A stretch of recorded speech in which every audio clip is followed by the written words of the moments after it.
hace es poner en marcha el extractor para que se produzca un barrido permanente o intermitente que pueda eliminar el hidrógeno que está dentro de la batería. Esto es uno de los tantos mecanismos de seguridad que yo puedo encontrar, pero que sí hay que tenerlo en cuenta. En general, en las salas de baterías, ese detector de hidrógeno se coloca cerca del techo, no pegado al techo, sino mucho más abajo.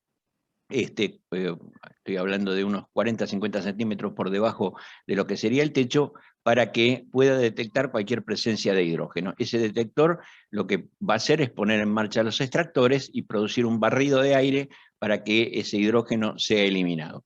También podría suceder que la persona que entre a trabajar lleve un detector portátil de hidrógeno que le indique la presencia de hidrógeno mientras está trabajando, porque la batería sigue cargando, porque hay una fuga, porque abrieron una tapa y empezó a salir hidrógeno. Es decir, muchas de las razones que nos podrían dar lugar a algún tipo de explosión. Estas son medidas que se van complementando unas con otras para que no ocurra absolutamente nada. Nosotros, cuando hablamos de este tipo de instalaciones, tenemos que tener en cuenta que la posibilidad de accidente siempre existe y por lo tanto tenemos que tomar todas las precauciones posibles para que aquí adentro no ocurra absolutamente nada, ni para la instalación, ni para las personas que están trabajando. Los locales destinados a baterías deben ser secos, bien ventilados y sin vibraciones que puedan originar desprendimiento de gases o desgaste prematuro de las placas. La temperatura ambiente se recomienda entre los 5 y 25 grados centígrados. Aquí también interviene el tema de los extractores, que puede generar un movimiento de aire y ventilar la zona. La instalación eléctrica en este tipo de instalaciones tiene que ser siempre, siempre de tipo antiexplosiva, lo que se llaman instalaciones ATEX. Y el suelo, el piso, deberá ser a prueba de ácido o de álcali, según sea el tipo de batería, deberá tener una ligera pendiente con un canal de desagüe. Esto lo vimos en una de las primeras diapositivas, que permitan evacuar rápidamente el líquido que se pueda derramar o el agua para el lavado que se utilice en la neutralización. Estas son condiciones generales que nosotros tenemos como recomendaciones. En estas salas de baterías, que pueden tener distintos formatos, nosotros vamos a ver que a veces las baterías están puestas todas al mismo nivel, o como en este caso, en un banco que permite la acumulación de las baterías, que son un poco más pequeñas, y que permite el acceso a todas las baterías. Siempre vamos a ver, en este caso, el piso debe ser resistente a los ácidos, puede ser para que pueda ser lavado o neutralizado. No podemos usar un piso de cualquier naturaleza porque podríamos dar lugar a que se produzca algún tipo de corrosión, especialmente porque en los bancos de baterías suele haber camas, como se le llama normalmente a estas estanterías, que suelen ser metálicas. No se recomienda el uso de estas instalaciones de madera. Las paredes, techo y ventanas deben recubrirse con pintura resistente al ácido o a los álcalis. Hay un efecto de corrosión que se produce por la evaporación de los productos corrosivos que se usan, los ácidos que se usan, que puede atacar los metales.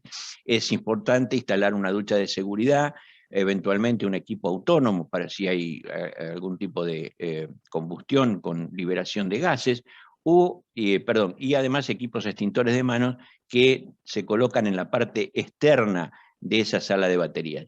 Nosotros aquí tenemos una sala de batería grande, donde podemos ver los bancos de baterías con un espacio cómodo para moverse, piso resistente al ácido, paredes con recubrimiento resistente a los ácidos. En este caso, una instalación más antigua, se utilizó simplemente azulejos, lo cual es muy cómodo desde el punto de vista del mantenimiento de la limpieza, y de que no se produzcan efectos de corrosión o de acumulación de algún tipo de ácido sobre las paredes.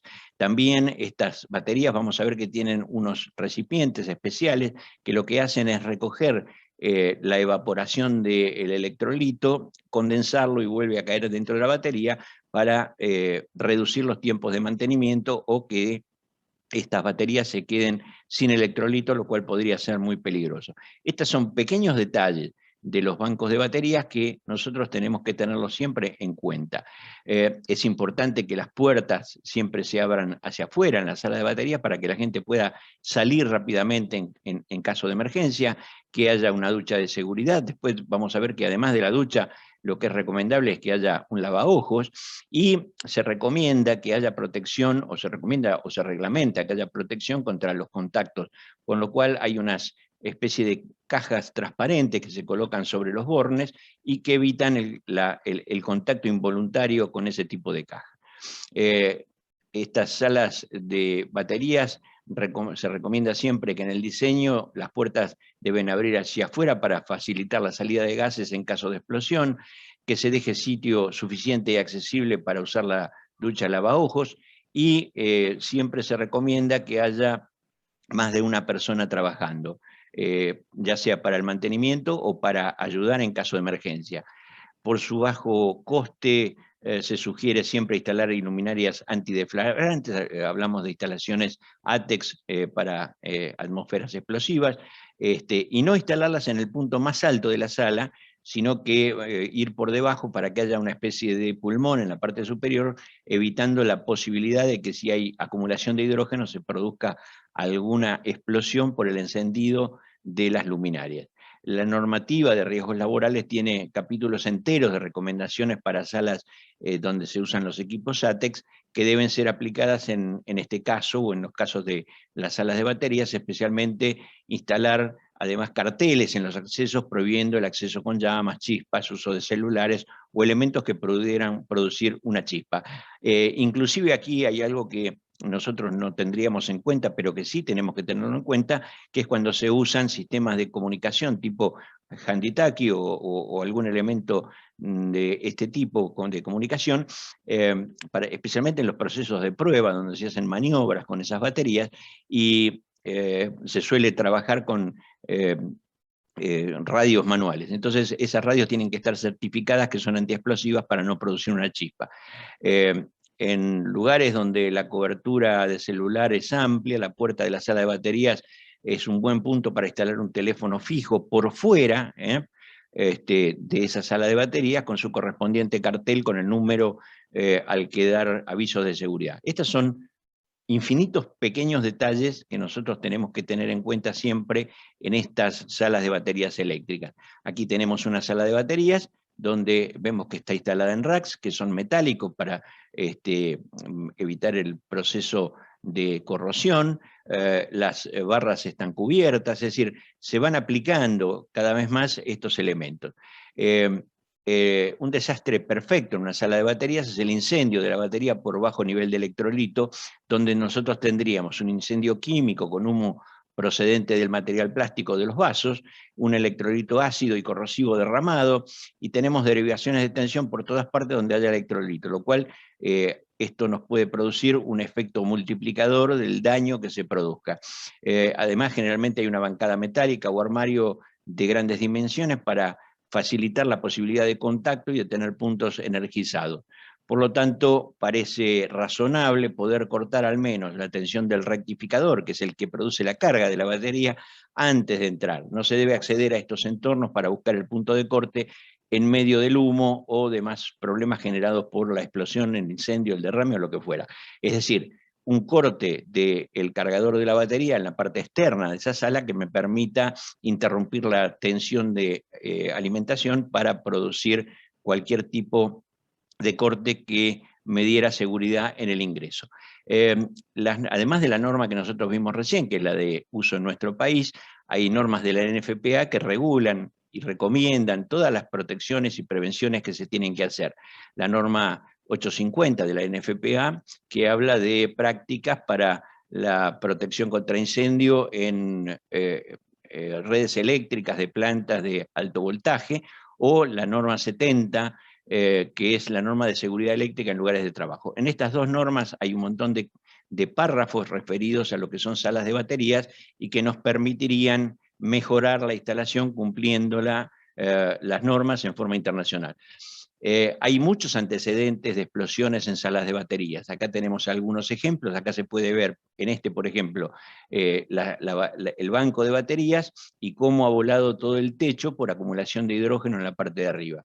El incendio producido en una sala de baterías, el incendio producido sobre un rack de baterías y todas las posibilidades que nosotros pudiéramos tener o encontrar en este tipo de instalaciones para que se produzcan este daño. Siempre en el mantenimiento de estos bancos de baterías tenemos que tener en cuenta la posibilidad de estos daños. Por lo tanto, la gente tiene que estar munida de los elementos de protección mínimos y necesarios, como ser casco, gafas para evitar las salpicaduras, guantes adecuados, elementos de limpieza que sean adecuados, protección respiratoria, es decir, todos los elementos que nosotros necesitemos para hacer una tarea muy delicada, muy compleja desde el punto de vista del mantenimiento y con la adecuada seguridad para las personas que van a trabajar y para la instalación.